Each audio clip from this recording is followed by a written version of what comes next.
I tried to put myself in that straight little box for a long time, be that Stepford wife. And it's like, it never felt right, you know?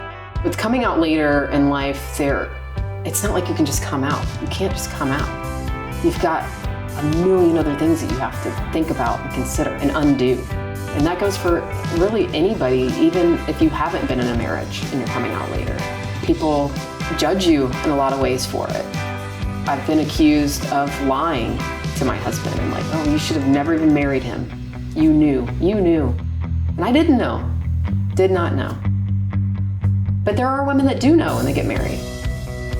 For those people, I get it. You know, you're doing what society is asking of you. You're doing what's safe for you. The conversation with my husband where I started to tell him that I was questioning my sexuality, it happened very gradually. So it wasn't like I burst in the room and I was like, I'm gay. You know, there was none of that.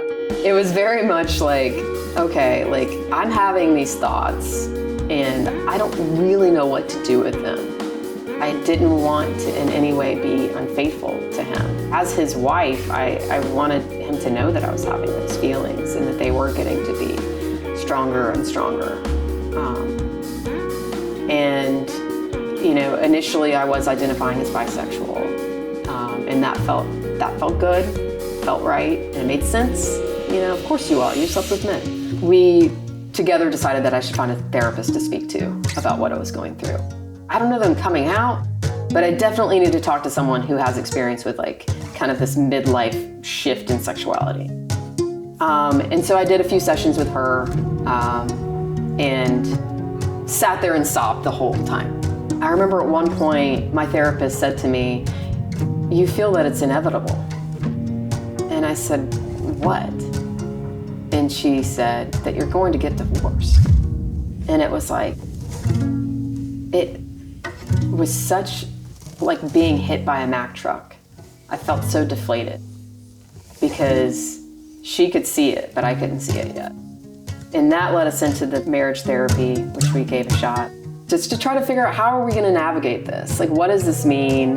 What are our options here? How common is this? After the end of our first session, our therapist was like, "You guys communicate really well together. Like, this went surprisingly well." And I was like, "Thank you. Like, we do. We're good together."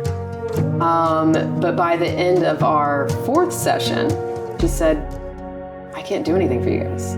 After being fired by the marriage therapist, we realized that we needed to move on to separating. And that's what we did. We separated.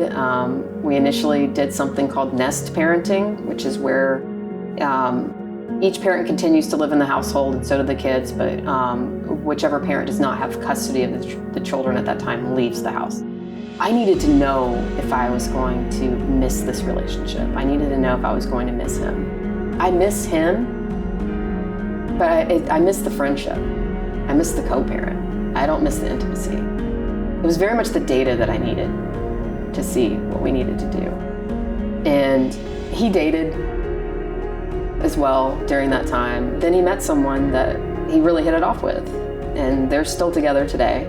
And that was the thing that was kind of unforeseen difficulty for me, you know, watching him move on, because I was happy for him, but at the same time, that's my person, you know, my person's going. We recently took our kids to Disney World along with his girlfriend and her ex-husband and their child. And I think that's what made it easier to see that he was moving on, but that we were still a family and that we could still do things together. And that's been a big thing for me, is divorce doesn't mean that you're no longer a family. Divorce means you're no longer married, but we're still a family and we still do so many things together. And I think a big fear too with getting divorced is that you're missing really special moments with your kids because, you know, it's his year for Christmas or Halloween. But how we've chosen to do it is that we celebrate those holidays together. I have heard countless times that I just didn't have the right man. And it is probably the dumbest argument I think I've heard in my coming out. The problem was that he was a man. My husband was a wonderful person to me, provider, caregiver, all the things. And I like to remind the husbands that are experiencing this that the problem isn't that you're not a good enough husband. It's just that there has been an awakening and a realization there. And just as much as she deserves to explore that, they deserve to find something that is more fulfilling. During my process, I lost about 15 to 18 pounds because I couldn't eat. Like I had such a pit in my stomach, I could not eat. And here I am taking care of 2 small kids. And I remember putting on like a show for them to watch and going into my bathroom and just laying on the bathroom floor and sobbing. Uncontrollably. But as a parent, you only get about 20 minutes, you know? So I'd have to pull myself together and go back out there. And it's one of those things where it's gotten better. I'm no longer on the bathroom floor. But I have my moments where it hits me still. It hits me, everything that happened, everything that got undone, and it's sad. It's a lot to get used to. It feels like, well, I'm gay, I'm not allowed to be upset about this. Like, you don't want him in that way. But in the same instance, you're losing someone.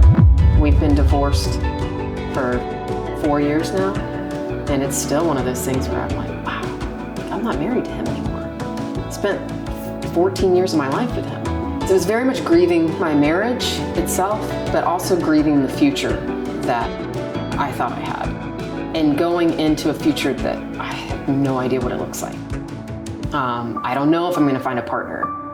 I don't know if I'm going to be able to take care of myself financially. At one point leading up to the separation from my husband, we talked about doing an open marriage. And we talked about it for a while. We researched it a little bit, even talked to the marriage therapist about it. And I realized that it wasn't just about having a girlfriend on the side. It was about being out and being proud of who I was and being able to express that. It's about feeling a comfort with your partner, being able to lay in bed together for hours and just cuddle and feel close to someone.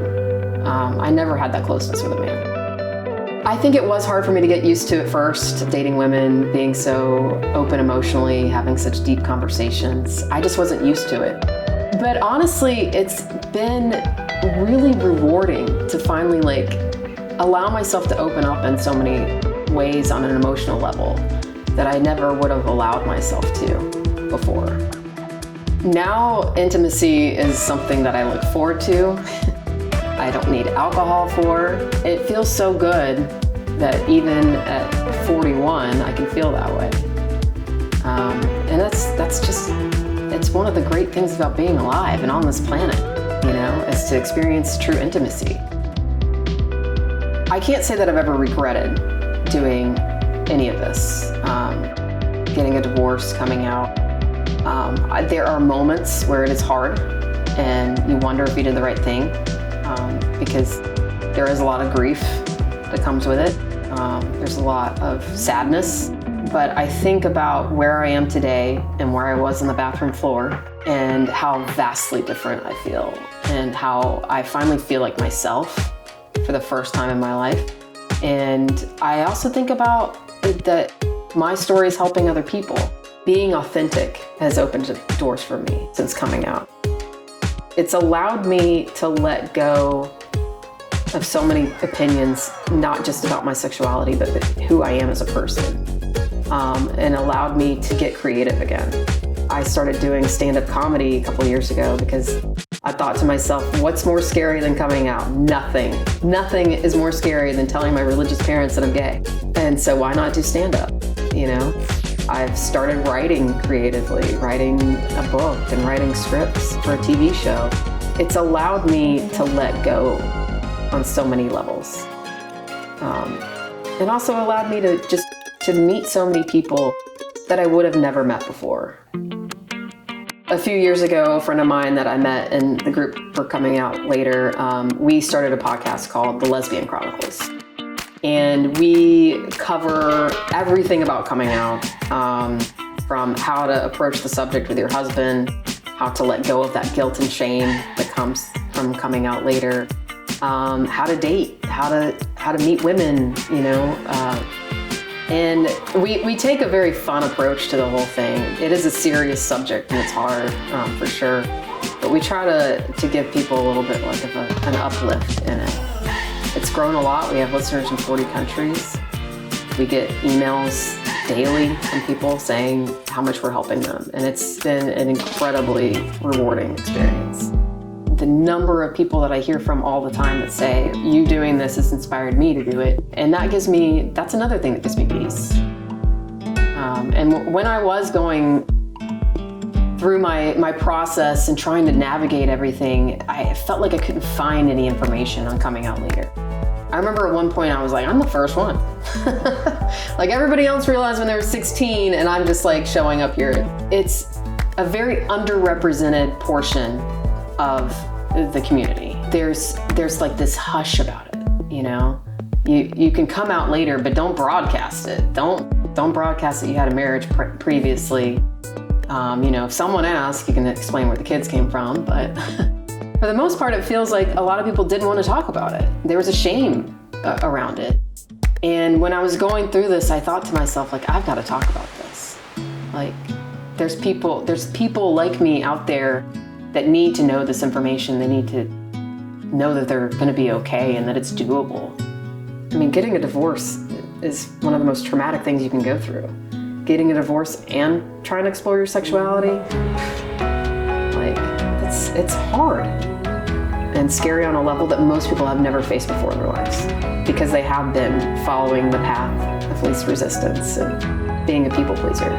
So to take that leap and go for it, it takes a lot of courage and a lot of undoing. And we hear from people all the time struggling, going through this. They're married, they're scared, they don't know how they're gonna do it, they don't know how they're gonna tell family, their friends. They've been raised in a very religious household, or they're still part of a religious, like a church that's very much holding them back.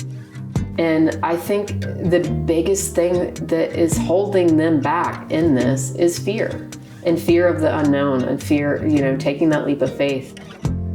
I want other people to realize that religion that you're taught as a tiny baby, child, formative years, is not the end all be all. I hate that religion has such a stronghold on people and keeps them from living their life. I think that's the saddest part, is like, you've got this thing that you're so worried about what's happening once you're gone, that you're not living the life that you have here.